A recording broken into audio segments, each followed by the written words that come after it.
Pemberian perpanjangan pemegang kontrak karya, perjanjian karya, pengusahaan pertambangan batubara atau KKPKP2B menjadi izin usaha pertambangan khusus atau IUPK adalah bentuk penguatan pengawasan pemerintah pusat terhadap kegiatan usaha pertambangan. Pengertian dikuasai oleh negara dalam pasal 33 Undang-Undang Dasar 1945 tidak secara otomatis dikelola langsung oleh negara atau pemerintah. Akan tetapi pengelolaannya dapat diserahkan kepada pihak swasta disertai dengan pengawasan pemerintah.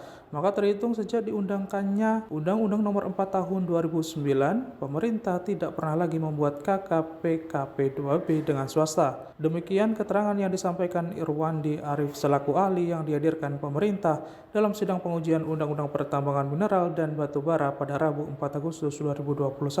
Persidangan ini untuk memeriksa 3 perkara nomor 59, 60, dan 64 tahun 2020. Pada kesempatan yang sama, Abrar Saleh yang merupakan ahli hukum pertambangan juga dihadirkan pemerintah untuk memberikan keterangan atas dalil yang disampaikan para pemohon.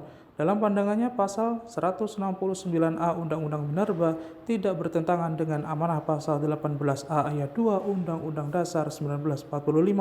Undang-Undang Minerba tidak menciptakan dikotomi hubungan pusat dan daerah, baik dari segi kewenangan, fungsi, dan tanggung jawab, pola hubungan pemerintah pusat dan daerah dalam pengelolaan dan pengusahaan pertambangan adalah pola konsultasi ke atas dan berkoordinasi ke bawah. Untuk diketahui, permohonan perkara nomor 59 tahun 2020 diajukan oleh Kurniawan. Menurutnya, substansi materi Undang-Undang Minerba berisi tentang ketentuan-ketentuan norma yang mengatur hubungan pusat dan daerah serta pengelolaan sumber daya alam. Hal ini berarti keikutsertaan DPD RI dalam membahas rancangan Undang-Undang Minerba adalah suatu amanat konstitusi yang tidak bisa diabaikan karena menyangkut hadirnya kedaulatan rakyat yang telah diberikan kepada DPD RI melalui pemilu untuk mewakili kepentingan daerah atas pembentukan Undang-Undang Minerba.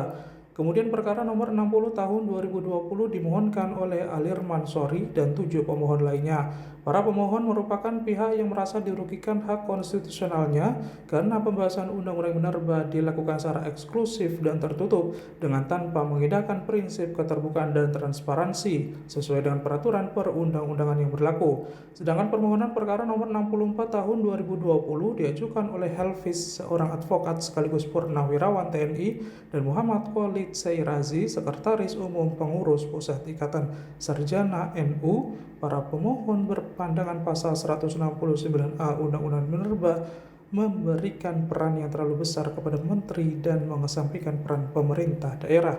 Wicaksono Agung Sumarna, MKTV News melaporkan.